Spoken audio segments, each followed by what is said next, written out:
Hey, good evening. Welcome to Foreigner in the Philippines. A late night chat. Beth is already asleep and, well, let me see. What's the time? Oh gosh. It's going on for 1 o'clock. 1 a.m. in the morning. Well, yes, 1 a.m. is in the morning, isn't it? So, I went on Sunday and had a much missed meeting with my friend Michael, who's come back with his wife from New Zealand, and of course they had to go through all of the hassle with the quarantine, but they were able to do that at home, which I suppose if you have to do it, being at home is the way to go. I guess they had other restrictions as well, but finally they were out of it. 2 weeks and they were out of it. So we met at our usual haunt of Vinasto, and it's funny, I haven't seen him for almost a year, so we had much to talk about. I should explain that Michael is a fellow Mancunian, in other words someone who comes from Manchester in the UK. So we kind of speak the same language in many ways, because being from the north of England, which is Manchester, is one of the most difficult accents to lose if you're intent on losing it.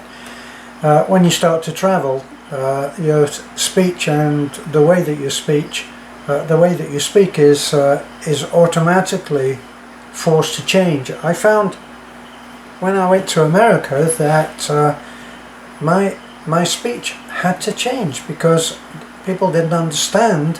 They were so busy listening to how I was talking that they didn't listen to what I was saying. So if I went into, say, McDonald's, especially in Southern California, and I asked for, believe it or not, if I asked for Pepsi, it was interpreted as hot. No, if I asked for hot tea, I got Pepsi. So a lot of Mexican workers whose first language is not English, they would tend to hear things in a different way. So I did find that it was difficult, and whereas in England people would kind of listen to someone who'd spent a lot of time in America and say, oh yeah, he became Americanized, as if we tried to really change. Now, when I went out to America, it was in 1992, and I took my son Luke with me. Within 3 months, Luke sounded like an American kid, like any other American kid. Because if you keep pronouncing things in the same way that you always did, people would tend to just keep mimicking you. Like one of the words that I used once, which caused huge merriment, was perhaps. I said perhaps, and it wasn't the person that I was talking to said, oh, perhaps, because they wouldn't say it like that. So when you start talking, what you're trying to do is make yourself understood, hence the pressure on you to change the way that you speak. But anyway, back to my friend Michael. We both agreed that one of the things that two expats who are married to Filipinas and hadn't met for a little while, the thing that they would end up talking about would be the difference between themselves and their Filipino wives. It just seems to be a never-ending conversation, and usually it has confusion, puzzlement, mystery at the base of it. So you end up just not understanding why things are done like they are. And the other thing that we agreed on was, as long as you don't make it so that what you're saying and what you've observed is a criticism, then it doesn't sour the conversation. Now, one of the things that I've always been a little confused about is why anyone would run away from the land that they live in and come and live in this case in the Philippines, and then criticize that country for not being like the one they ran away from. So for a while, when I first came here, I went on a lot of different expat sites and listened to what was being said there, and just lots of complaints, negativity, albeit that there were some sane voices that were giving good advice, making sane observations and logical and not being critical. But in the main, the emphasis seemed to be on that it was the Philippines that would have to change and not the expat. So it just got me to thinking, and it came up especially when I was with Michael, and we were both smiling about the differences that we found between ourselves and our wives. And because we come from the same area, we lived in Manchester. We didn't know each other then, of course. That was many years ago, and I'm a lot older than Michael anyway. But we lived in a very close area. So had we known each other then, we could have walked to each other's house almost.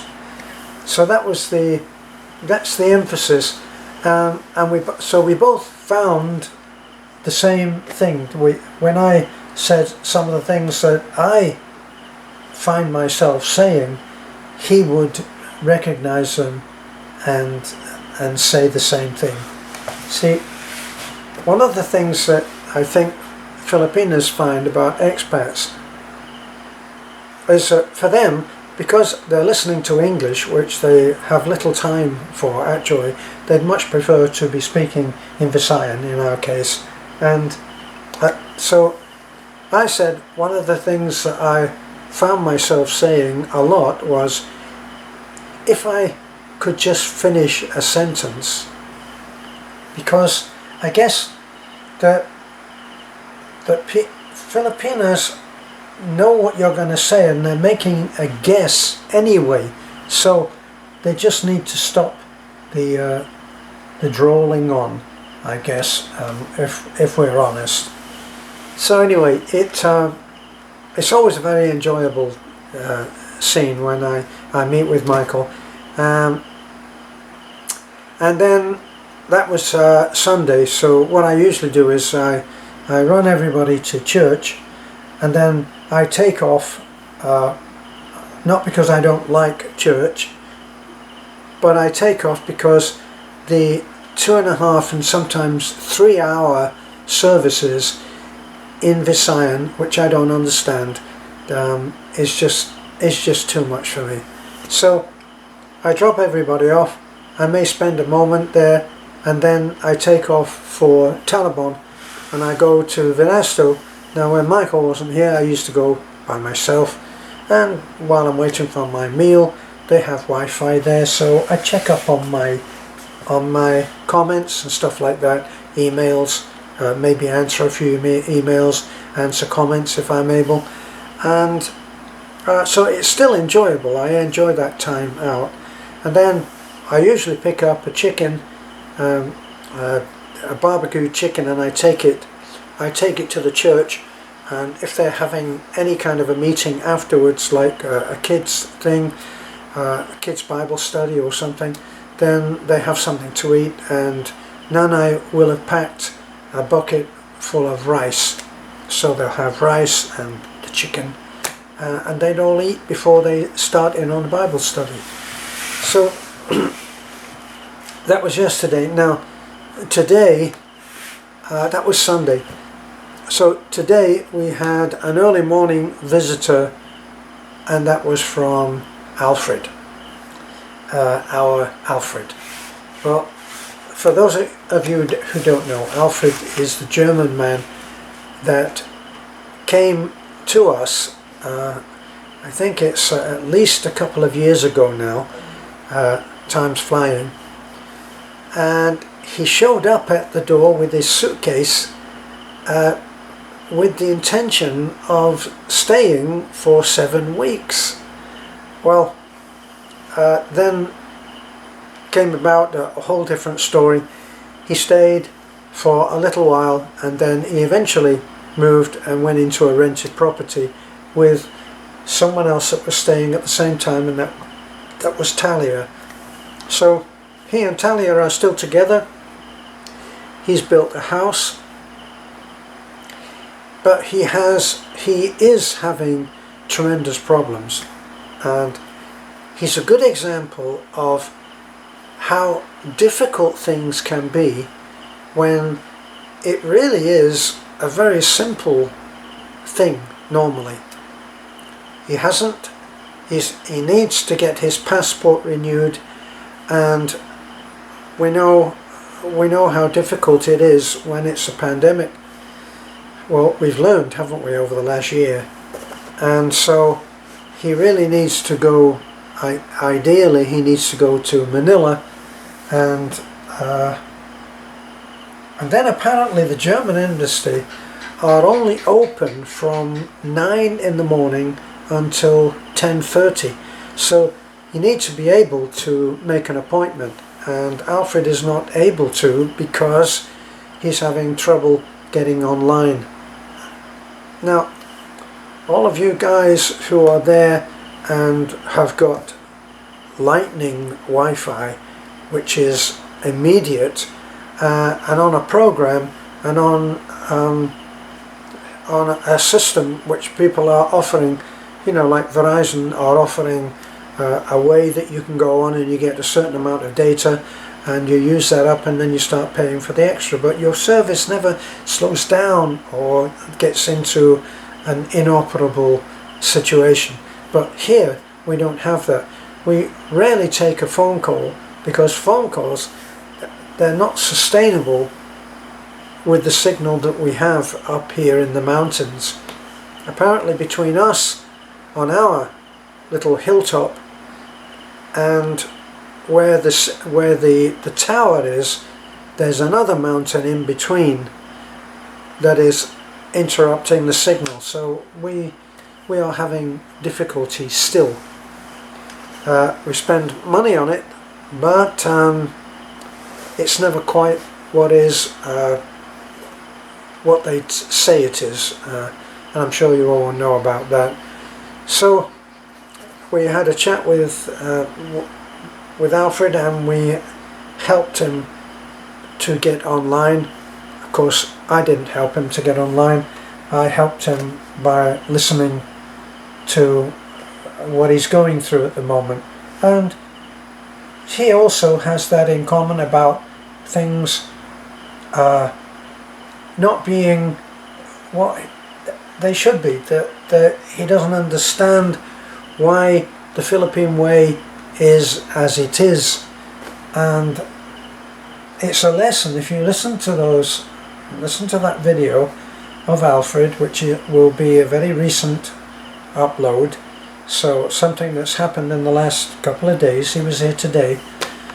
Beth will be uploading that video very soon, and if you listen to what he's going through and the mood, you will get a feeling for what is actually isolation for the average expat. Now what usually happens is that expats find like-minded expats. Like, I meet my friend Michael on a Sunday, and we enjoy a catch-up and everything. We're in contact in between. Before he left, which was a year ago, he went back to New Zealand to handle some passport type problems back there. So, and he needed to be there, and he went back with Bonnie. And then when he came, before he went, he actually used to help me with my Sunday driving job, and volunteered and enjoyed, as I do, picking up the kids and sometimes mums or dads and getting them into church and then taking them home afterwards, which is what I do. And his help was much appreciated. So we had a lot of catching up to do, and this is what expats tend to do. And I've suggested that this is something that if you're an expat and you're thinking about coming out here, you should make that part of your plan, because if you're thinking of doing it the way that I've suggested, and that is research the kind of lifestyle that you would find that would suit you in whichever island you are thinking that you can achieve that lifestyle, that is you're going to be able to afford. Like it's cheaper to live on Bohol than it is on Cebu, and that's a fact. So find out where you want to live, and then if you're looking for a partner, you look for someone in that area, and then you'll know that you're happy to be where her family is, which is key to happiness when you marry a Filipino. It's not a guarantee, because sometimes the family are not cooperative. They expect too much in the way of financial help, and that creates a lot of pressure for the expat, who may or may not be rich. I certainly wasn't rich when I came, so I had to save up to be broke, I always say. So this is something that you might think of. Now, even when you get here and you're much in love with the woman that you marry, which you should be, let's face it, you still have to deal with the family, and you have to hope that you're going to be as lucky as I am and have a family that loves and respects you and works with you. It's not perfect, but it's never perfect, is it? Something that you should consider.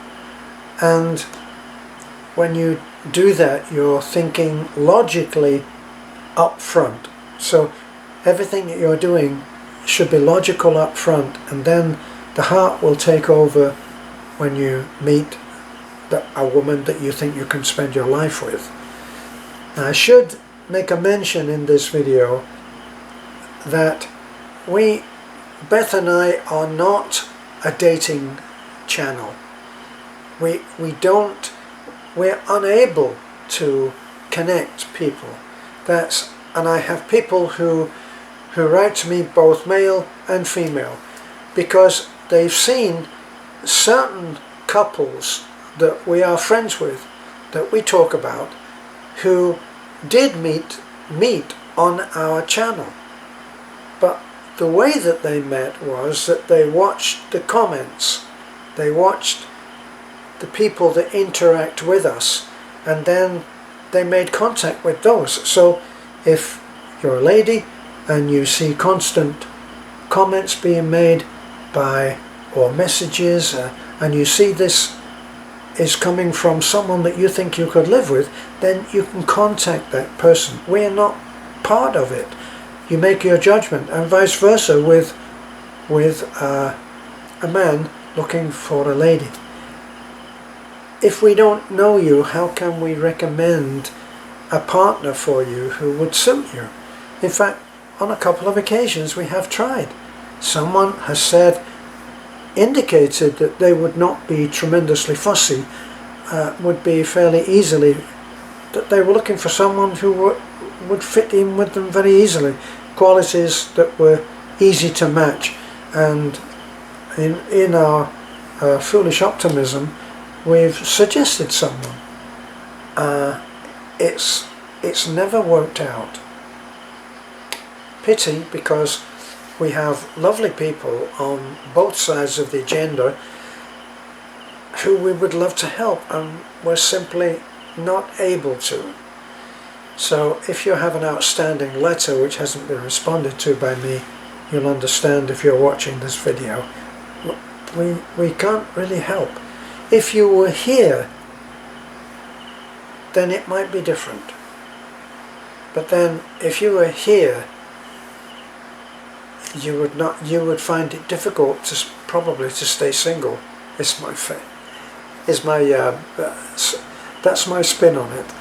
Okay, so thanks for looking in, for sharing a couple of days of my life. Bye for now.